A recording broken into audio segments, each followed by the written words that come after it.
signature d'un traité entre les Français et les chefs soninké du Burundi. Le Burundi est l'un des plus anciens territoires baïnouki de la Casamance autour de Sédhiou. Les baïnouki sont reconnus comme étant le premier peuplement de la région. 4 février 1879, rétablissement du Conseil général du Sénégal qui avait été supprimé en 1848. Le Conseil général avait surtout été rétabli dans le but de détruire les pouvoirs exorbitants du gouverneur de la colonie. Les membres du Conseil général étaient élus au suffrage universel direct. Leur mandat de 6 ans était renouvelé par moitié tous les 3 ans. Il était composé de 16 membres, dont 10 à Saint-Louis, 4 pour Dakar et 2 pour Rufisque. 4 février 1899, embarquement à Dakar de l'Elmami Samori Touré sur la route de son internement au Gabon. L'empereur du Wassoulou, empire historique d'Afrique de l'Ouest à cheval sur la Guinée, le Mali et la Côte d'Ivoire, avait été capturé par les Français le 29 septembre, c'était en 1898 à Guélémou, c'est en Côte d'Ivoire, par les troupes du capitaine Henri Gourou. Il mourra en captivité au Gabon le 2 juin 1900. 4 février 1962, ouverture à Thiès du 3e congrès de l'Union progressiste sénégalaise UPS, né en 1958 de la fusion du bloc populaire BBS de Léopold Sédar Senghor avec le Parti socialiste d'action sénégalaise PSAS de Lamine Gueye. L'UPS est devenu le Parti socialiste en 1972 au sortir d'un congrès. 4 février 1975. Conférence organisée à Dakar par les groupes des pays non alignés sur les matières premières et le développement en présence de 110 délégations. Le groupe des pays non alignés regroupe des pays en voie de développement en majorité issus de la décolonisation et se présente comme une alternative politique durant la période de la guerre froide. C'est à Belgrade, l'initiative de la République fédérale socialiste de Yougoslavie que s'est tenue en 1961 la première conférence du groupe des pays non alignés.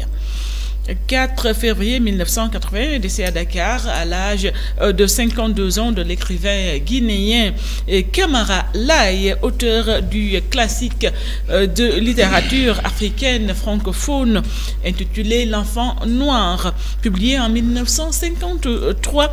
Il a été ambassadeur de son pays avant d'être persécuté par le régime d'Ahmed Sékou Touré pour ses convictions. Il avait été choisi l'exil en France puis au Sénégal. C'était en 1964. 4 février 1985, décès à l'âge de 66 ans de Monseigneur François-Xavier Dione, évêque de Thiès, premier évêque de Thiès, le 15 mai 1969. Il a démarré le chantier du diocèse avec 5 prêtres.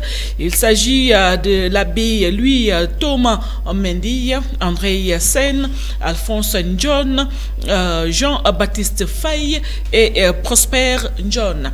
Il a été succédé par Monseigneur Jacques Sarr. Le lycée technique professionnel de Thiès porte son nom. 4 février 1999, rappel à Dieu à l'âge de 74 ans de Sokhna Maïmouna Mbacké, fille de cadette de Cheikh Ahmadou Bamba Mbacké, fondateur du mouridisme et de la ville sainte de Touba.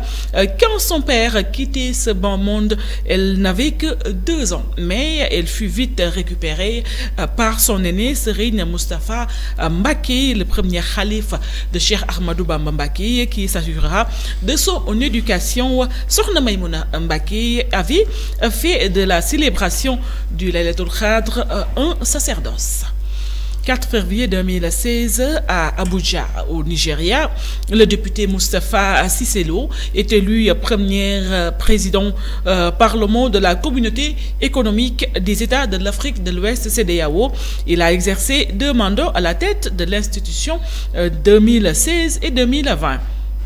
4 février 2018, cérémonie d'inauguration à Nianing sur la petite côte de l'église Sainte Épiphanie du Seigneur, présidée par Monseigneur Benjamin Ndiaye, archevêque de Dakar, en présence de Moustapha Niasse, président de l'Assemblée nationale, et du donateur, l'entrepreneur français Patrick Tédor. 4 février 2019, au démarrage des cours de l'université du Sine Saloum d'Elhadji Ibrahima Niasse de Kaolack, le premier recteur de cet établissement académique à vocation agricole, et le professeur Amadou Tidiane Guiroa. 4 février 2020, des pêcheurs de Saint-Louis Guet-Ndar mettent à sac la ville de la suite d'une longue attente pour la délivrance par le gouvernement de licences de pêche dans les eaux mauritaniennes. L'octroi de ces licences était prévu par le protocole d'accord signé le 19 décembre 2018 entre le ministre chargé du secteur de la pêche au Sénégal et en Mauritanie. Plusieurs personnes impliquées dans ces manifestations violentes seront arrêtées par les forces de sécurité. 4 février 2021, Seynabou Ndiaye Diakhaté, présidente de l'Office national de la lutte contre la corruption, il s'agit là de l'OFNAC, qui est élue membre du Conseil consultatif de l'Union africaine sur la corruption. Le CCU a été créé le 26 mai 2009, conformément à l'article 22 de la Convention de l'Union africaine sur la lutte contre la corruption. Il a pour mission de promouvoir et d'encourager l'adoption de l'application de mesures de lutte contre la corruption sur le continent. 4 février 2023, en finale du 7e championnat d'Afrique des nations de football, la CHAN, jouée au stade Nelson Mandela de Bahaki. C'est en Algérie. L'équipe du Sénégal, coachée par Bouna Thiaw, l'emporte au tir au but devant celle de l'Algérie par 5 buts à 4.